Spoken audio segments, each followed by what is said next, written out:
Around 385 BCE, in the vibrant heart of ancient Athens, a gathering took place that would forever alter the landscape of philosophical thought. Plato, the renowned philosopher and student of Socrates, had penned a work unlike any other, the Symposium. This was not merely a treatise or a monologue, it was a dialogue. A drinking party, more aptly known as a symposium in Greek culture, where men gathered to debate ideas over cups of wine. At the center of this gathering was Plato's Socratic dialogue, an exploration into the very nature and virtues of love, Eros as it is known in Greek mythology. The dialogue begins with a seemingly simple premise: how do human relationships reflect divine love? But as the night progresses and the wine flows, so too does the depth of their conversation. Each participant offers a perspective, some more profound than others, creating a tapestry of thought that weaves together the human experience with the divine. But what is this dialogue, and why does it matter? The Symposium is a lens through which Plato examines the essence of love in all its forms, from erotic to spiritual. It sets the stage for an exploration that will delve into the nature of divine love, using human relationships as a mirror to reflect its many facets. It's 406 BCE, a time of philosophical flourishing in ancient Greece. Here, gatherings known as symposia were common, particularly among the upper class. One such gathering took place on this particular night, an event that would leave a lasting impression on the field of philosophy, Plato's The Symposium. This symposium was no ordinary dinner party. It was a structured event designed to explore the nuances of love and desire through a series of speeches. The setting was intimate yet intellectually charged, a perfect stage for Socrates to explore the concept of divine love through human relationships. Each speaker had their moment in the spotlight, their views on love laid out for all to consider and debate. This unique format created a rich tapestry of ideas, weaving together personal anecdotes, philosophical insights, and cultural beliefs about the power of love. But it was Socrates who would steer the conversation toward the divine, using the human relationships around him as a mirror to reflect its many facets. As the night wore on and the wine flowed, the dialogue deepened, setting the stage for an exploration that would delve into the nature of divine love. The Symposium was not just a social event, but a carefully orchestrated philosophical exploration. This unique gathering in 416 BCE would become one of Plato's most revered works, offering timeless insights into the complexities of love and desire. In the dialogues of Plato, Socrates is at the center stage, not as a philosopher, but as a lover of wisdom and dialogue. He is often referred to as the gadfly of Athens for his persistent questioning and exploration of ideas. Through these dialogues, Socrates delves into the nature of love and friendship. Two primary works explore these themes, the Lysises and the Symposium. The Lysises examines the nature of friendship and the relationship between love and wisdom. In the Symposium, Socrates and other guests discuss the different types of love. One type they explore is Philias, which signifies brotherly love or deep friendship. Ancient Greeks used Philia to describe the kind of love that binds deep friendships. Socrates, through these dialogues, attempts to understand how divine love can manifest in human relationships. Through his conversations with others, Socrates seeks to define the essence of these types of love. In the Symposium, he suggests that true love is a form of admiration and respect for wisdom. This exploration of love and friendship sets the stage for many of his later works. Plato's dialogues featuring Socrates thus become a cornerstone for understanding the complexities of human relationships. Introducing love and friendship as core themes to explore in this journey through ancient philosophy. At a wine-sipping party in ancient Athens, a group of guests offer light-hearted speeches on the subject of love. 7 speeches in total are delivered that evening, each offering a unique perspective on this most human of emotions. One by one, the speakers take their turn, exploring love's various facets and virtues. Some speak of its power to unite, others of its capacity to heal. Each orator adds a new layer to the tapestry of love, weaving together strands of affection and desire. As they sip their wine, the audience listens intently, awaiting the climax of this philosophical feast. Among these speakers is Socrates, who holds his audience in rapt attention as he prepares to deliver his final speech. What insights will Socrates share about this divine and elusive emotion that has captivated humans for centuries? The room grows quiet as all eyes turn to Socrates, eagerly anticipating his wisdom. In this gathering of minds, the stage is set for a profound exploration of love's true nature. And as Socrates begins to speak, the symposium reaches its culminating moment. The symposium, held in Athens around 416 BCE, is a gathering of philosophers and intellectuals eager to explore the nature of divine love. The evening's conversation circles around the topic of relationships, with light-hearted speeches that delve into both romantic and carnal aspects of love. In this gathering, Socrates stands out as the quintessential philosopher. His presence is not merely physical, it is intellectual, drawing all eyes and ears to him. He is center stage in more than one way. He accepts his role as the lover of wisdom and discussion, not just passively, but with a profound sense of responsibility. This is no ordinary symposium, it is an arena where divine love is dissected through human relationships. The other attendees watch with bated breath, eager to hear the insights of this philosopher who has accepted his death sentence rather than flee into exile. His wisdom is not theoretical, it is lived and deeply personal. His presence at the symposium is a testament to the core of his philosophy, that love, divine or human, must be explored through dialogue and introspection. As Socrates begins to speak, the atmosphere shifts subtly. The room quiets, as if preparing for a sacred rite, awaiting revelations that will redefine love in their eyes. His voice, calm yet authoritative, resonates with a depth that promises to unveil truths about love that they have never contemplated before. Plato's Symposium, a philosophical dialogue exploring the virtues of love, is known for its thoughtful speeches on divine and noble love. The final speech, delivered by none other than Socrates himself, delves deep into his views on this profound concept. In this speech, Socrates discusses the concept of divine love through human relationships. He believes that love is more than just a fleeting emotion, it holds a deeper spiritual significance. Socrates explores the idea that divine love elevates us to a higher state of being, allowing us to glimpse the eternal and unchanging nature of true beauty. He argues that this love can only be fully understood through a lifelong pursuit of wisdom and self-knowledge. Through his conversations with others in Plato's Symposium, Socrates reveals that true love is not about mere physical attraction, but rather a deep spiritual connection. This profound view of love resonated deeply with the ancient Greeks and continues to be a topic of philosophical inquiry today. In his final speech, Socrates encourages us to see love as a pathway to spiritual enlightenment and divine connection. Through his eloquent words, we are invited to consider that true love is not merely a human emotion, but a divine gift that guides us toward the eternal and unchanging. This tale begins with a vision of humanity as powerful beings, perhaps too powerful for their own good. In this primal state, humans were seen as potential challengers to the gods themselves.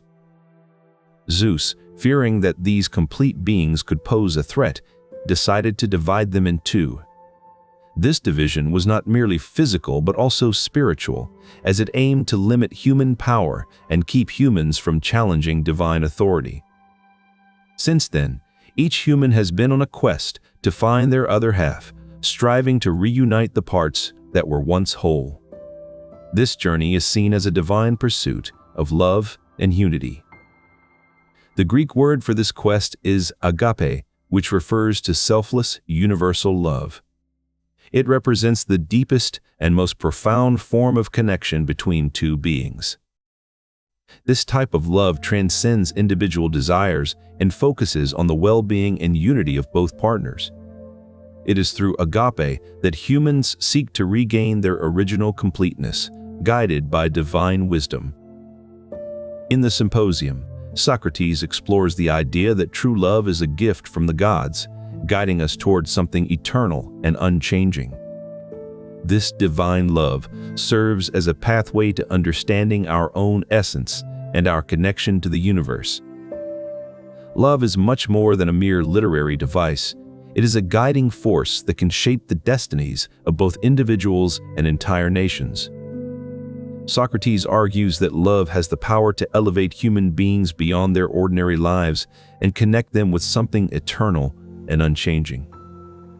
The fate of individuals and nations is determined by this divine love, a force that transcends the mundane and points us towards something greater than ourselves.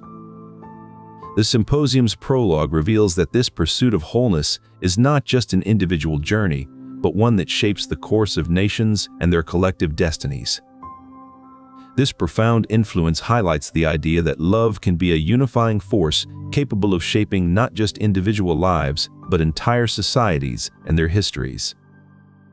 The fate and fortune of nations are thus intertwined with this divine love as it guides them towards a greater collective understanding and unity. Divine love offers a pathway to self-discovery and connection that ultimately influences the course of both individual lives and the nations they form part of.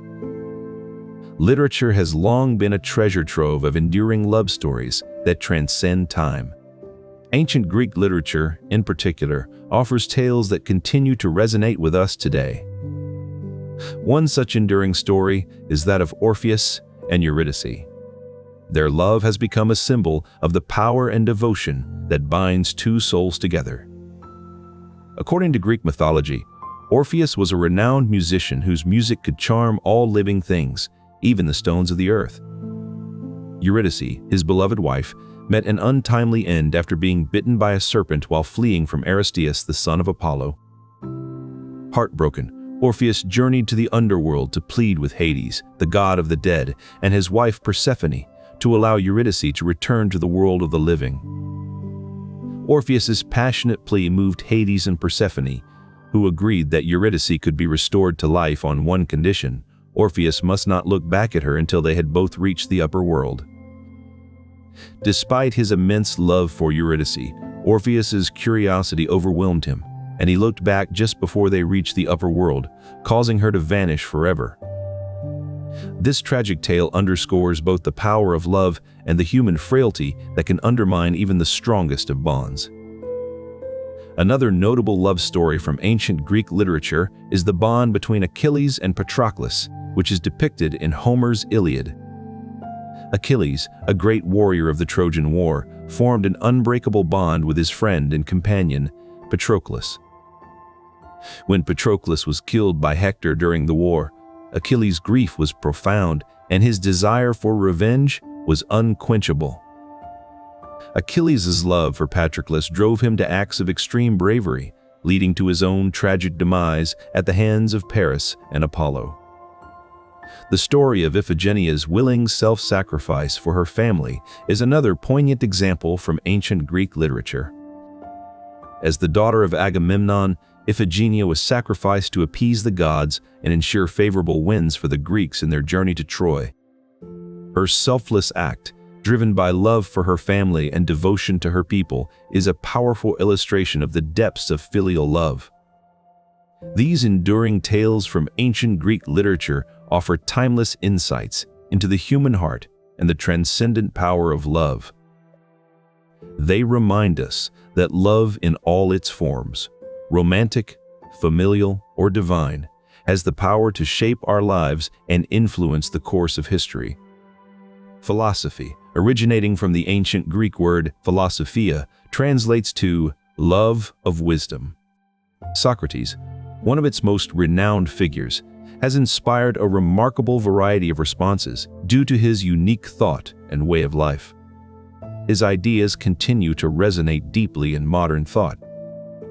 Plato's dialogue suggests that the fate and fortune of individuals and nations are intertwined with the concept of love. This perspective underscores the enduring relevance of the Symposium in modern thought. In a world where love is often seen as fleeting or insignificant, Plato's Symposium serves as a timeless reminder of its profound and transformative nature. In his speech at the Symposium, Socrates posits that desire is not just a mere driving force, but an essential element in our journey towards spiritual growth. He argues that our initial encounters with beauty and love in others are merely stepping stones towards recognizing the beauty of divine ideals. According to Socrates, this process is gradual and incremental. It begins with appreciating the physical attributes of someone you desire.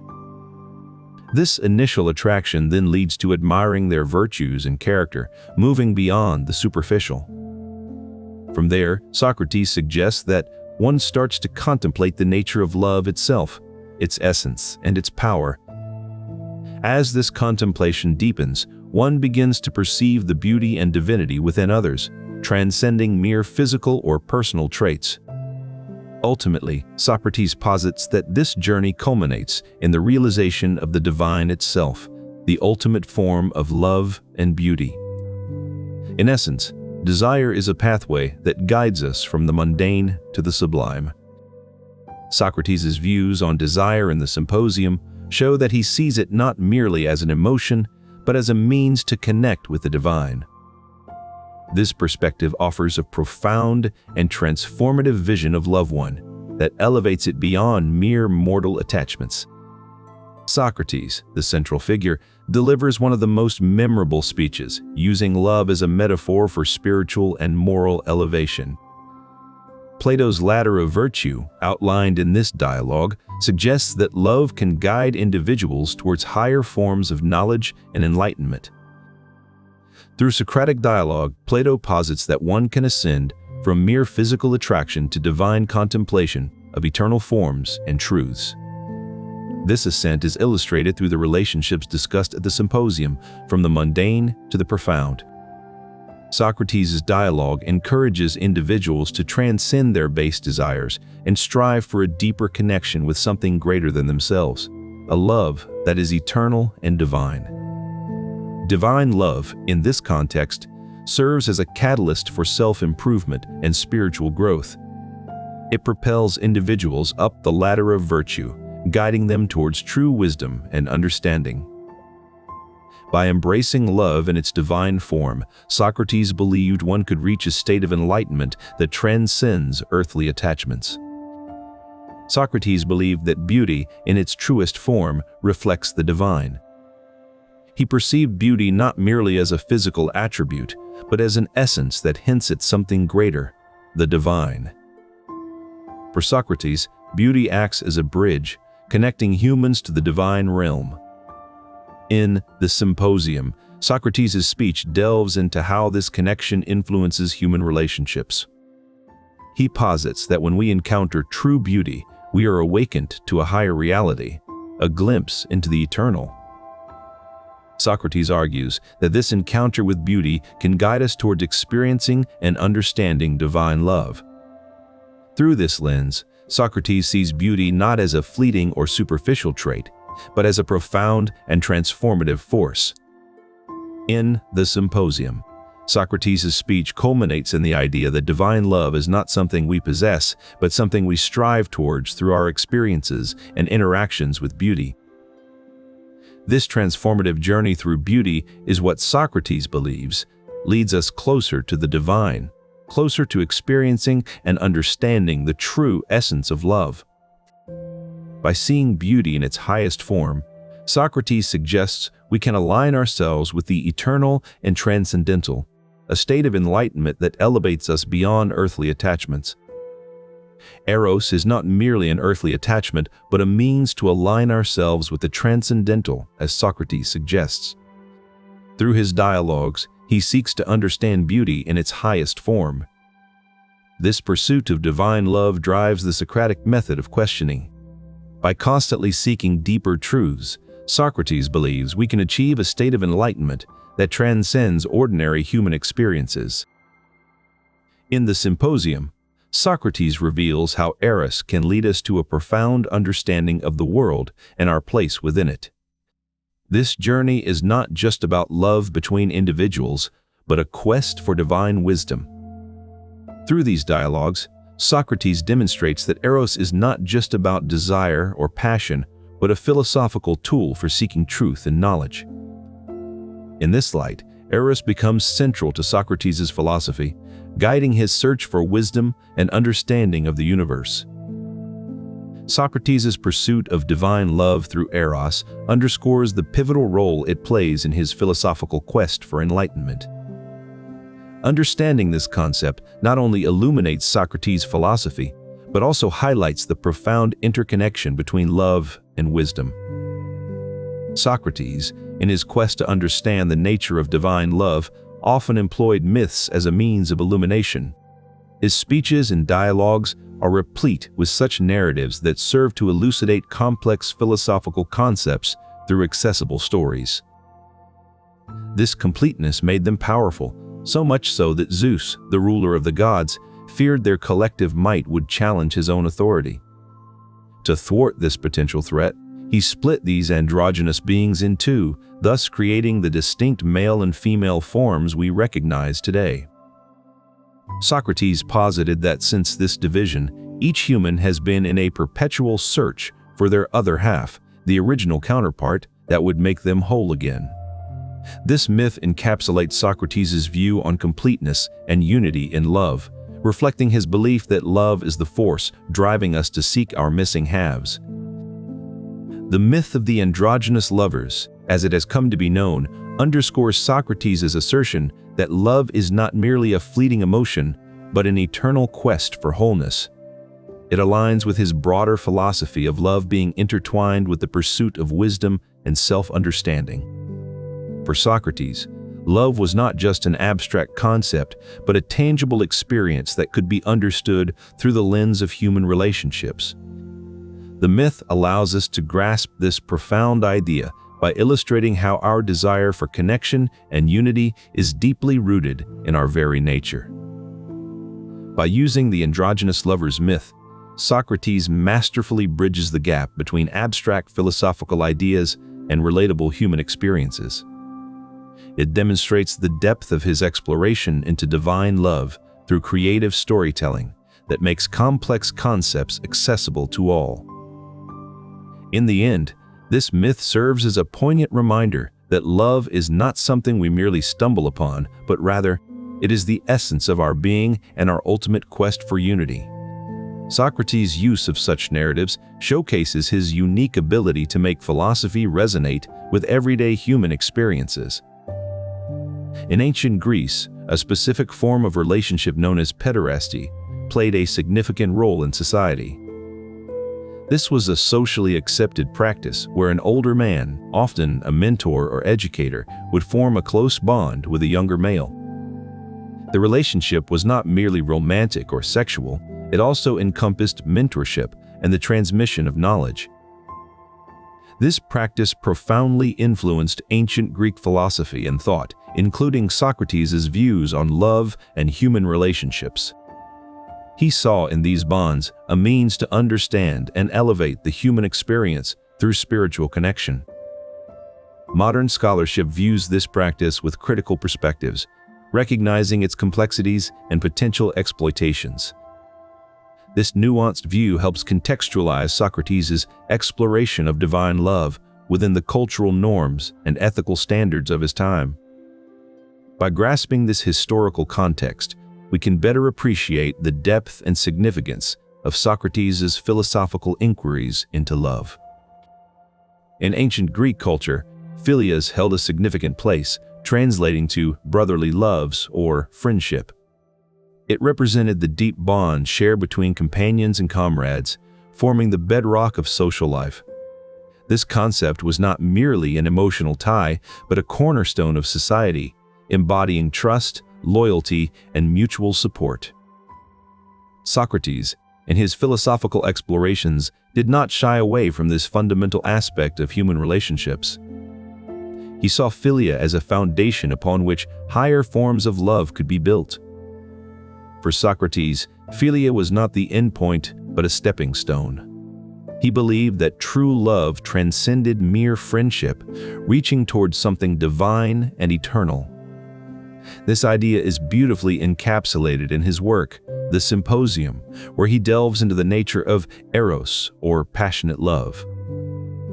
This concept extends far beyond the ordinary bonds of friendship, positing love as a divine quest for unity and perfection. It suggests that, through love, humans strive to regain their original, complete selves. Socrates' philosophy thus elevates love to a spiritual and philosophical pursuit, where the search for one's other half becomes a metaphor for the quest for divine wisdom and self-completion. In this context, Philia serves as a foundation, laying the groundwork for deeper, more transcendent forms of love. It is not diminished but rather elevated by its role in guiding individuals towards divine connections. By exploring these themes, Socrates highlights the unique aspects of his divine love that extend beyond ordinary human relationships. Love, for him, is a journey towards unity and self-discovery, transcending mere friendship to touch on the eternal. This perspective offers a profound insight into the human condition, that we are innately driven towards wholeness and completion, with love serving as our guide and compass. In conclusion, the significance of Philia in Socrates' philosophy lies not only in its foundational role, but also in its capacity to lead us towards divine and transcendent connections. He begins by acknowledging that love is not merely a human emotion, but a force that drives us towards self-discovery and wisdom. For Socrates, divine love, or Eros, is the impetus for intellectual growth. Through his discourse on love, Socrates illustrates that the pursuit of wisdom can be seen as a form of erotic desire. It is not a solitary endeavor, but one driven by the longing to understand and connect. This pursuit, much like romantic love, involves yearning, seeking, and ultimately fulfillment through union. In this context, the beloved is not a human partner, but the ideal form of understanding or wisdom itself. Socrates argues that this desire for knowledge and understanding is what elevates us towards divine connections. It propels us to question, learn, and grow. He posits that the path of love in its highest form, Philia, is a journey towards self-discovery and transcendent wisdom. This notion aligns with the core principles of Platonic philosophy, where the search for truth is the ultimate goal. In this light, divine love becomes a driving force behind the eternal quest for knowledge and understanding. It is not just an abstract concept, but a lived experience that shapes our pursuit of wisdom. Socrates' exploration of divine love humanizes the lofty ideals of philosophy by grounding them in our most fundamental emotions and desires. This brings us to the heart of Platonic love, which is not merely a platonic or non-romantic friendship, but an intense yearning for wisdom and truth. It is this profound connection between erotic desire and intellectual growth that makes Socrates' philosophy so compelling and enduring. In conclusion, the eternal quest for wisdom in Platonic love is not a detached pursuit, but one that resonates deeply with our human experience. This quest for wisdom, illuminated through the lens of divine love, illustrates the profound connection between desire and understanding in Socratic thought. By exploring how divine love leads to self-discovery and wisdom, we see that Platonic love is not just an ideal, but a lived reality that shapes our pursuit of truth. As we ponder these insights, let us remember that the eternal quest for wisdom in Platonic love is not just an academic exercise, but a journey towards understanding and connection. Friendship, in the context of ancient Greek philosophy, is not merely a casual bond between individuals, but a profound concept deeply intertwined with the pursuit of wisdom and divine love. The concept of Philia, or brotherly love, is central to this dialogue. For Socrates, Philia represents a form of love that fosters mutual growth and understanding between friends. Through Philia, Socrates believes that individuals can come to know themselves better as they reflect on their own lives through the lens of their friendships. This self-knowledge, he argues, is a prerequisite for attaining divine love, which is characterized by a deep and profound connection to something greater than oneself. Socrates sees human relationships as essential in this process, not as an end in themselves, but rather as a means to a higher end.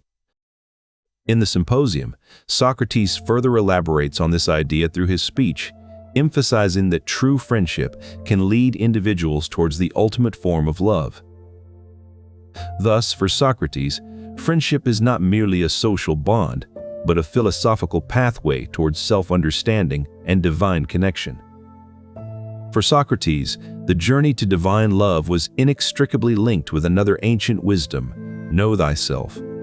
This maxim, inscribed at the Temple of Apollo in Delphi, held profound significance for the philosopher. It wasn't merely a personal motto, but a guiding principle in his pursuit of understanding both the divine and the human. In the context of Socrates' thought, know thyself was not about self-absorption, but rather a call to introspection. It encouraged individuals to look inward and grasp their true nature. For Socrates, this meant recognizing one's limitations and acknowledging that wisdom comes from knowing what one does not know. This humility was essential for Socrates because it opened the door to divine love. In his view, true knowledge of oneself paves the way for understanding and loving something greater than ourselves, the divine. It's a paradoxical journey. By recognizing our own smallness, we can begin to grasp the magnitude of what lies beyond us. This notion of wholeness resonates deeply with the Delphic maxim. To know oneself is to understand one's incompleteness and seek out that which can make us whole, whether it be another person, divine wisdom, or some other form of enlightenment. It's a cyclical process. As we grow in self-knowledge, our capacity for divine love expands. Socrates believed that this pathway to self-understanding and divine connection was not solely an individual pursuit, but also a communal one. In his dialogues, we see him engaging with others, provoking thoughtful conversations that lead both parties towards deeper introspection. This communal aspect of know thyself is vital in Socrates' exploration of love. In the end, for Socrates, divine love was not just an ethereal ideal, but a tangible journey that began with introspection and led to profound connections, both with oneself and with something greater. This philosophy emphasizes that true love is born out of humility, understanding, and a continuous quest for self-knowledge. Socrates, the central figure in this dialogue, was known for his method of questioning called elenchus. This technique involves asking a series of questions to stimulate critical thinking and draw out hidden truths. The purpose of the Socratic dialogue is not merely to debate or win arguments, but to uncover underlying principles and truths about life and love. This method of dialogue encourages participants to examine their own beliefs and presuppositions, challenging them to look inward with humility. Eros, or love, in this context, is not just about romantic affection, but also about the pursuit and discovery of wisdom. It's a passionate drive that compels individuals to seek understanding and truth. Socrates believed that true love involves a continuous quest for self-knowledge, which can only be attained through philosophical conversation with others. In the Symposium, Socrates argues that this pursuit of wisdom is a form of divine love, a transcendent connection that elevates both parties involved. This practical application of divine love shows that true understanding and connection come not from power or control, but from humility, open dialogue, and a shared quest for truth. One of the central themes in this dialogue is the connection between virtue and divine love. In Socrates' view, arete, or virtue, is not merely a personal quality, but an essential aspect of divine love. Socrates believes that virtuous actions are the means by which humans can experience and cultivate divine love. Socrates' conception of divine love is thus deeply rooted in the idea that virtue is not a static state, but an active, ongoing pursuit. This perspective reinforces the notion that divine love is not merely an emotional response, but a continuous striving for excellence within human relationships. Thus, the pursuit of virtue becomes not just a personal goal, but a fundamental aspect of divine love. In Socrates' view, this active pursuit of virtue allows humans to transcend mere emotional bonds and experience a deeper, more divine connection. In Plato's Symposium, Socrates explores a form of love known as agape, which refers to selfless and universal love. Unlike Eros, agape is not driven by desire or passion, but rather by the pursuit of another's well-being and happiness. Through agape, Socrates believes that individuals can come together not just in body or mind, but also in spirit. This form of love elevates human relationships beyond the temporal and fleeting to something eternal and profound. Imagine a friendship so deep that it becomes an expression of divine harmony. This is what Socrates might have envisioned when he discussed agape in the context of human interactions. In the Symposium, Socrates posits that true friendship and love are not merely about emotional bonds, but also about the mutual striving for virtue and understanding. This form of selfless love is not just an ideal, but a practical guide for human relationships, offering a pathway to deeper wisdom and a more divine connection. The implications of Socrates' views on agape extend beyond individual interactions. They suggest that the pursuit of virtue and wisdom in communities can lead to a more harmonious and divine society. Thus, Socrates' exploration of agape deepens our understanding of divine love by emphasizing its practical applications in human relationships and the pursuit of wisdom. As we delve deeper into Socrates' philosophy, we see that his views on love are not merely theoretical, but also a blueprint for how to live and connect with others. This idea of divine connection through selfless love serves as both an inspiration and a challenge, pushing us to strive for virtue and wisdom in all our relationships. Socrates argues that divine love involves more than just physical attraction or pleasure-seeking. Instead, it's about the pursuit of the divine itself, a journey towards understanding and wisdom. According to Socrates, this love begins with admiration for the beauty of another person. It then progresses to admiring their soul, their character and virtues. Here, we see a clear alignment with traditional Greek ethics. Virtue and wisdom are highly valued in ancient Greek philosophy, often considered the cornerstones of a good life. But Socrates goes even further. He suggests that through this love, one can gain insights into what is truly beautiful and good, ultimately leading to a deeper understanding of the divine. This idea challenges traditional views by implying that human love can be a pathway to spiritual enlightenment, not just an earthly pleasure. It's as if Socrates is saying that by loving another person deeply and selflessly, we are performing an act of worship, one that brings us closer to the divine itself. The Symposium speeches often contrasted earthly love with its divine counterpart. But Socrates seems to blend these two, suggesting that human love can have a sacred quality. This ethical framework has profound implications for how we view relationships.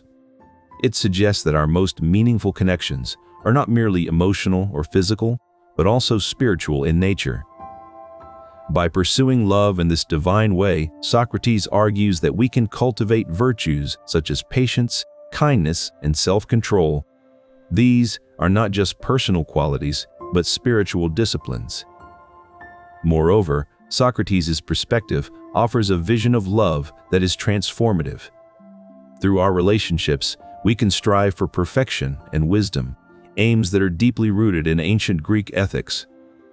Socrates begins by exploring how our innate desire for completion drives us toward relationships that can lead to personal growth. He asserts that humans were once whole beings, but Zeus split them in two as a punishment. This mythical origin story underscores the idea that each of us is searching for our other half to achieve a sense of completeness and happiness. For Socrates, this search is not merely about romantic love, but encompasses all forms of human connection. Through these relationships, we can strive for higher ideals and moral excellence. Socrates posits that true happiness comes not from the satisfaction of physical desires, but from the cultivation of one's soul through virtuous living. He argues that love is a powerful force that compels us to seek wisdom and self-improvement, thus guiding us toward eudaimonia. This pursuit of happiness through love is not solitary, but deeply relational. Socrates further illustrates this point by discussing the role of erotic love, or Eros, in our lives. He believes that erotic desire is not merely physical, but also spiritual and intellectual. When directed toward what is truly beautiful, it can lead to profound personal growth and self-realization. According to Socrates, the path to happiness lies in nurturing these loving relationships and pursuing the highest good with others. This communal pursuit of wisdom and virtue is what ultimately brings about true flourishing and happiness. In essence, Socrates' philosophy teaches us that love, in all its forms, is the catalyst for our journey toward eudaimonia. By embracing the transformative power of divine love, we can not only find completion but also achieve a state of genuine happiness and well-being. Ultimately, Socrates' insights remind us that the path to true happiness involves loving others as much as we love ourselves. Through these deep connections, we can cultivate wisdom and virtue, leading us to a state of eudaimonia, a life well lived in harmony with what is truly good. By understanding and embracing these Socratic principles, we can better navigate our relationships and strive for a happier, more fulfilled existence. The city of Athens, cradle of democracy and philosophy, was not just a collection of buildings, but a living organism, the polis. The term polises encompasses more than just the physical structures. It embodies the entire civic life and communal ethos of its inhabitants. In ancient Greek thought, the health and harmony of the polis were paramount, reflecting the ideals of its citizens. Socrates, the quintessential philosopher, saw divine love not merely as a personal pursuit, but as a key element in creating harmony within this polis. He believed that when individuals embrace divine love, they become more compassionate and understanding towards one another. This compassion and understanding foster a sense of community where each person feels valued and respected. In Socrates' view, these bonds are the foundation upon which a healthy polis is built. In this light, the harmony within the polis becomes a reflection of the divine love that binds its citizens together. When individuals strive for virtue and wisdom, they contribute to the overall well-being of the community. Socrates' emphasis on self-knowledge is crucial here. He believed that knowing oneself is a precursor to understanding and loving others. This self-awareness extends to the collective consciousness of the polis. By understanding the unique qualities and strengths of each member, the polis can harness this diversity to create a stronger whole. This interplay between individual virtue and communal harmony is at the heart of Socrates' philosophy. In the Symposium, Socrates' speech underscores the transformative power of love in creating unity and cohesion within the polis.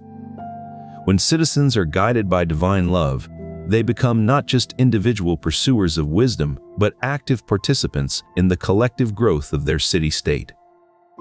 The ideals Socrates espoused have a profound implication for societal and political dynamics. They suggest that a polis guided by divine love would be marked by cooperation rather than competition, empathy rather than apathy. Imagine a city where the pursuit of wisdom and virtue is not just an individual endeavor, but a collective mission. Such a polis would be driven by a shared vision of harmony and progress.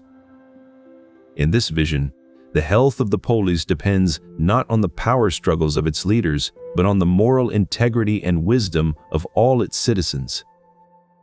This is the essence of Socrates' philosophy, that true power comes not from dominion over others, but from self-control and wisdom. When applied to the polis, this philosophy creates a society where the well-being of all is intertwined with the pursuit of knowledge and virtue. In Plato's Symposium, Socrates engages in a series of dialogues about the nature of love. His method is not to lecture, but to explore ideas through conversation. Socrates' use of irony is particularly striking when he speaks about divine love. He doesn't claim to know the answers, but rather poses questions that challenge conventional wisdom. In one of his speeches, he says, "Love is a great teacher, and if we want to learn about the divine, we must first understand love." Here, Socrates isn't asserting his knowledge, but inviting others to consider this idea. His irony serves as the catalyst for deeper thought. By appearing less certain than his interlocutors, he encourages them to question their own assumptions. This approach is particularly effective when discussing divine love because it's a concept that can easily become mired in dogma and cliché. Socrates might say something like, "Is it not strange that we claim to love the divine, but cannot even agree on what love is?" This subtle challenge can spark meaningful reflection. His use of irony isn't a ploy to confuse, but a method to draw out truth. It's as if he's saying, "Let us discover the nature of divine love together." In this way, Socrates demonstrates how irony can be a powerful tool for exploring profound concepts such as divine love. Justice, as Socrates sees it, is a foundational virtue that underpins the harmonious functioning of both individuals and the state. In his dialogues, including the Lysis and the Symposium, justice is interwoven with other key virtues such as wisdom and courage. The pursuit of wisdom, or Philia, which Socrates deeply values, is inextricably linked to the quest for justice. To Socrates, the love of wisdom is not an end in itself, but a means to a just and virtuous life. In the Symposium, Socrates delves into the idea of divine love through his speech, explaining how this love is not merely an emotional pursuit, but a driving force behind one's search for wisdom and justice. For Socrates, the connection between divine love and the pursuit of justice is clear. Both are essential to leading a life that aligns with the highest ethical ideals. This interconnectedness of virtues is central to Socrates' belief system, where the love for wisdom propels one towards a deeper understanding of justice and other moral principles. This holistic view of virtues underscores the interconnected nature of love, wisdom, and justice in Socrates' philosophical teachings. His discourse reveals a deep interconnection between personal virtues and the well-being of the polis, the ancient Greek concept for city-state. Socrates believed that individual virtues like wisdom and justice contributed to the overall health of the state. For Socrates, divine love played a pivotal role in fostering civic harmony and unity within the polis. He argued that when individuals experienced Eros, a profound and pure form of love, it led to a deeper understanding of their own humanity. This understanding, in turn, fostered a sense of responsibility and care for the community as a whole. In Plato's dialogue, Socrates narrates the myth of humans being divided into two by Zeus. Socrates suggests that when a person finds their true love, they not only become whole again, but also gain a deeper appreciation of the polis and its inhabitants. He posits that this love transcends personal desire and extends to a broader love for the community and its values. Thus, divine love acts as a force that positively influences the entire community, promoting harmony and unity. Socrates' vision illustrates how individual virtues and experiences can collectively shape the health and harmony of the polis. In this way, Socrates viewed divine love as a powerful force capable of positively impacting not just individual lives, but the entire community. Socrates, in his speech within the Symposium, draws a distinction between human and divine love. He suggests that physical desire, while potent, is inherently limited.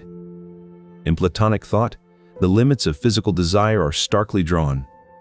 Earthly love, though beautiful and powerful in its own right, is merely a shadow of divine love.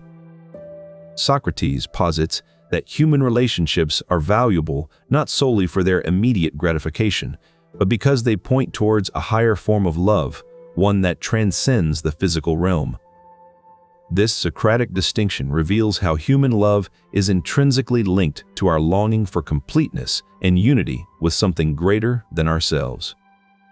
Therefore, while physical love may be intense and meaningful, it serves as a prelude, guiding us towards the divine love that binds all things together.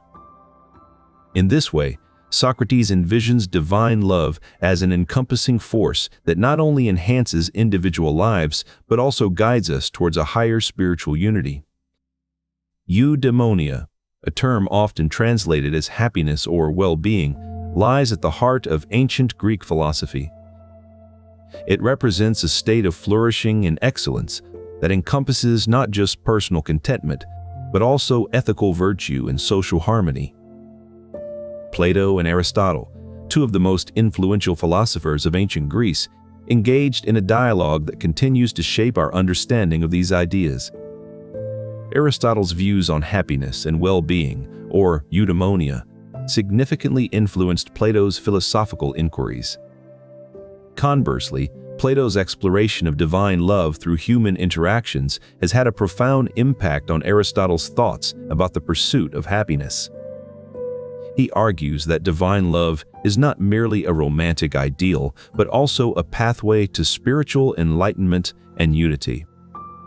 For instance, Socrates' speech in the Symposium describes how the pursuit of divine love can elevate one's existence to a state of wisdom and harmony.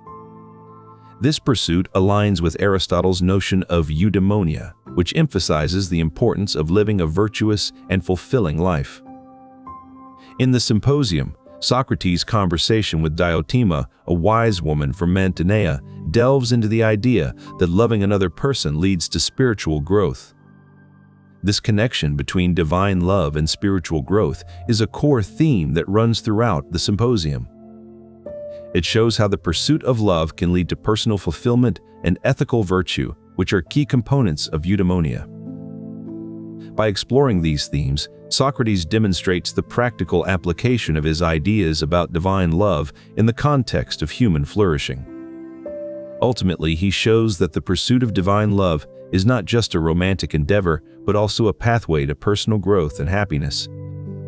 He argues that true happiness cannot be achieved through mere pleasure or material wealth, but rather through the cultivation of virtue. Socrates begins by tying love to wisdom, asserting that the pursuit of knowledge and understanding is essential. He contends that without wisdom, one cannot discern what is truly good and thus cannot achieve a virtuous life.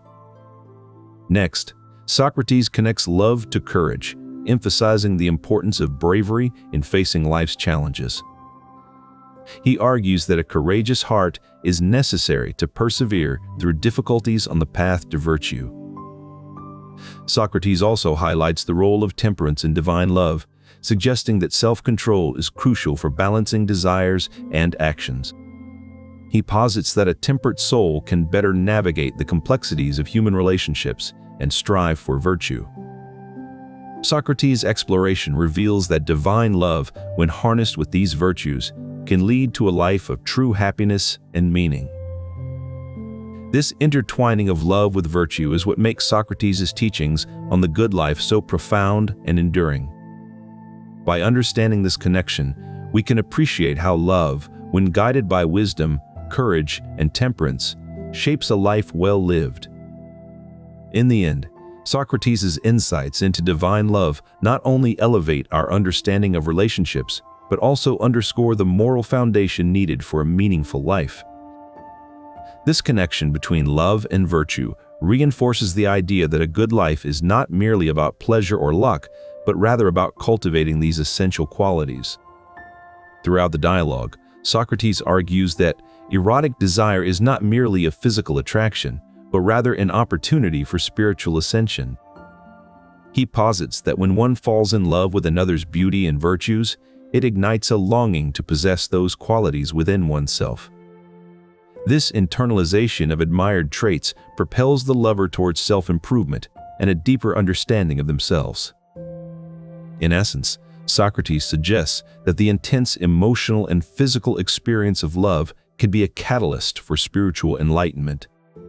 This transformative power of divine love is illustrated through Socrates' own experiences and philosophical teachings.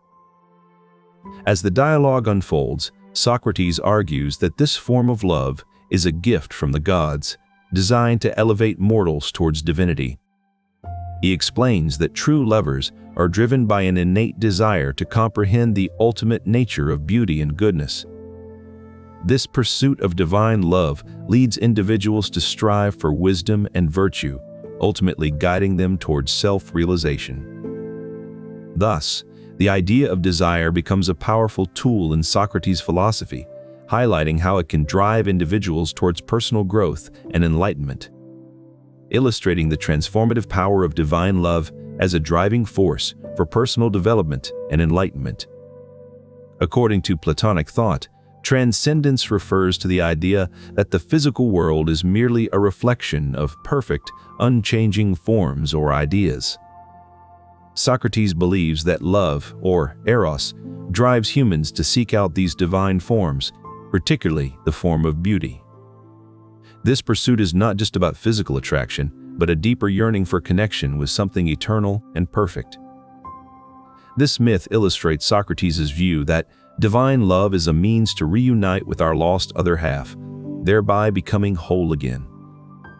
The pursuit of this idealized other is what drives human relationships and the quest for self-completion. In Socrates' words, love is born into every human being. It calls back to its original nature, seeking its other half. This eternal search for our better, more complete selves is what he refers to as divine love. Through this lens, Socrates sees divine love not merely as a romantic or sexual attraction, but as an aspirational journey towards something greater and more perfect than ourselves. This pursuit of the transcendent others embodies Socrates' belief that true love elevates us beyond our mere mortal existence, connecting us to something eternal and divine. In his speech, Socrates describes a ladder of love that ascends from the physical to the spiritual, culminating in the divine. He posits that philosophers can climb this ladder and bring divine wisdom back to humanity.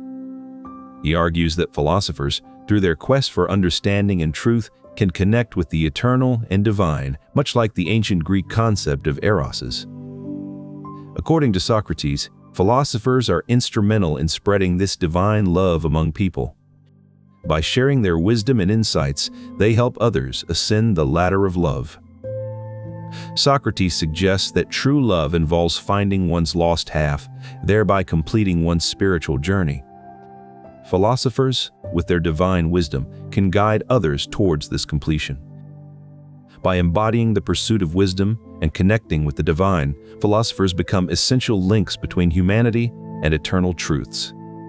This makes them pivotal in fostering love and harmony within society. Socrates' vision of the philosopher's role is beautifully summarized in his description of love as a means to transcend mortality and connect with the divine. This connection is not just for the individual philosopher, but for all they can influence. In this sense, Socrates sees philosophers as vital catalysts for spreading divine love and wisdom throughout society. Their unique ability to bridge the gap between the human and the divine makes them indispensable in creating a more enlightened and loving world. This perspective on love and its relationship to wisdom offers a profound insight into Socrates' vision of the philosopher's role in society. It underscores his belief that true love and understanding can elevate us beyond our limited human condition. One of the most compelling ways Socrates explored divine love was through his use of allegories. His storytelling techniques illuminate complex philosophical ideas, making them accessible and deeply resonant. Among these, the allegory of the cave stands out as a profound exploration of human perception and enlightenment. In this allegory, Socrates describes a group of people living in an underground cave, watching shadows cast on the wall by objects passing in front of a fire. These people have never seen the true forms of these objects. They only know their imperfect representations as shadows. One day, one of these prisoners is set free and ventures out into the world, where he finally sees the real objects and the sun itself. Upon returning to the cave, the prisoner tries to tell his fellow captives about this newfound reality, but they find it difficult to understand and accept. This allegory serves as a powerful metaphor for the journey towards enlightenment in Plato's view of divine love. The prisoner's struggle to communicate his newfound knowledge parallels Socrates' own experience as a philosopher, trying to convey profound truths to those uninitiated in wisdom.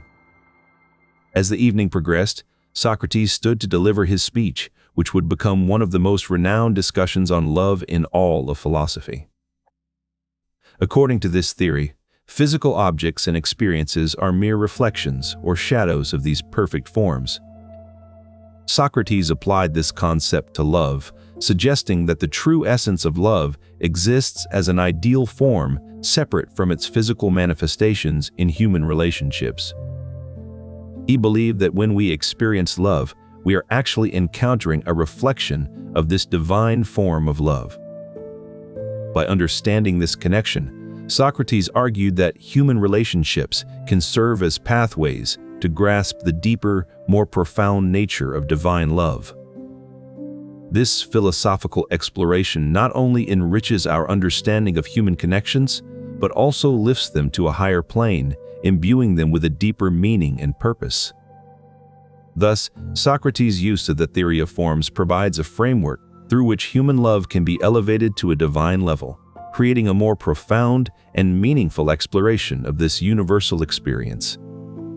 As the night wore on, Socrates' words lingered, leaving his audience with not just a theoretical understanding, but also a sense of wonder at the depth and complexity of love in its divine form. Socrates believes that our ability to recall past encounters with beauty and truth is fundamental to sustaining and deepening divine love. He argues that when we experience something beautiful, such as a virtuous soul or an act of kindness, it leaves a lasting impression on our minds. This memory of beauty serves as a guidepost in our quest for divine love. It helps us recognize and appreciate similar qualities in others, fostering deeper connections. Socrates underscores that the accumulation of these memories over time strengthens our capacity to love. Each recollection adds a layer to our understanding and appreciation of divine love. He suggests that recalling the beautiful moments in our past can inspire us to seek out more such experiences, creating a cycle of growth and deepening love. This process of remembering is not merely sentimental, it is essential for nurturing our spiritual growth. By looking back at these memories, we gain insights that propel us forward in our pursuit of divine love. For Socrates, memory is not just a tool for personal nostalgia, but an instrument for spiritual enlightenment and connection with the divine. It is through remembering that we keep alive the flame of love in our hearts. The ability to recall past encounters with beauty and truth is what makes love eternal, transcending fleeting moments and grounding us in something enduring and profound. At the core of Maieutics lies the belief that true wisdom does not come from external sources, but rather is innate within each individual. Socrates saw his role as a facilitator, guiding others through a process of self-discovery. In Plato's Symposium, this method is vividly illustrated when Socrates recounts a conversation with Diotima, a wise woman from Mantina. Their dialogue exemplifies the Maietic approach. Throughout their exchange, Socrates poses questions that seem simple, yet provoke deep introspection. Diotima's responses reveal her own understanding, demonstrating the power of self-directed inquiry. This process is akin to giving birth to one's own knowledge, where the individual is actively engaged in the labor of their intellectual growth. In the context of divine love, Maieutics takes on a deeper significance. By guiding individuals through this process of self-discovery, Socrates aims to lead them towards a greater understanding of themselves and their place in the cosmos. For Socrates, true wisdom is inextricably linked with the pursuit of virtue, and this journey towards self-knowledge is the very essence of divine love. As Socrates argues in the Symposium, the highest form of love is not merely physical or emotional attraction, but an ascent towards divine wisdom and eternal truth.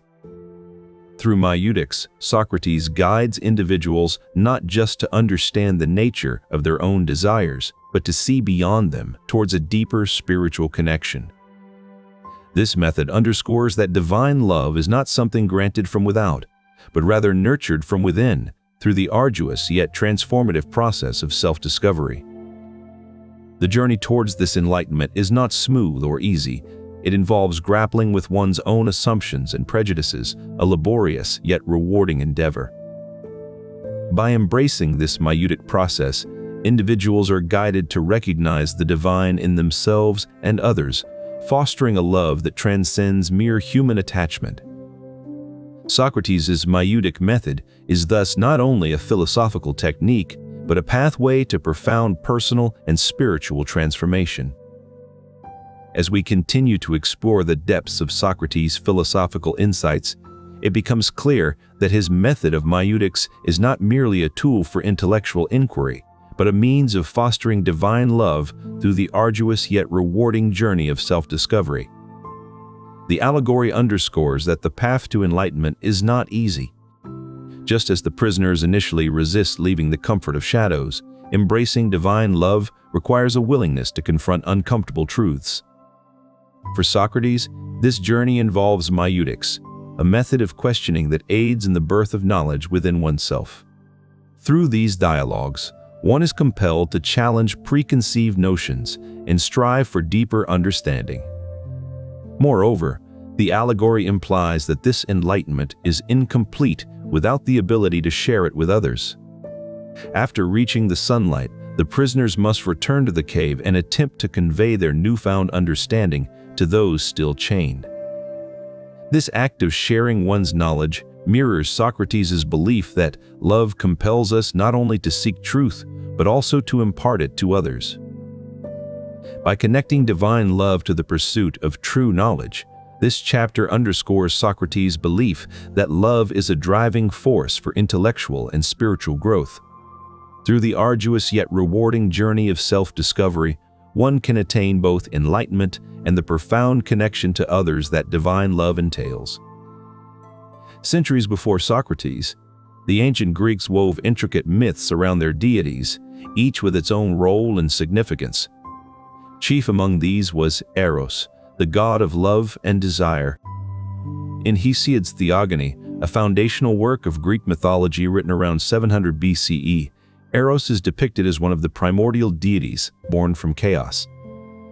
This places Eros among the earliest and most fundamental divine beings, suggesting that love is a force as old as creation itself. The Orphic tradition, another strand of ancient Greek thought, offers a different yet equally powerful image of Eros. Here, Eros is not merely a primordial god, but the very essence of life itself. According to this lore, Eros emerged from the cosmic egg at the dawn of time, symbolizing the vital and creative force that drives all existence. By invoking Eros as both a primordial deity and the essence of life, Socrates underscores the profound and transformative nature of love. He argues that true divine love elevates the soul, guiding individuals on a journey towards self-discovery and spiritual growth.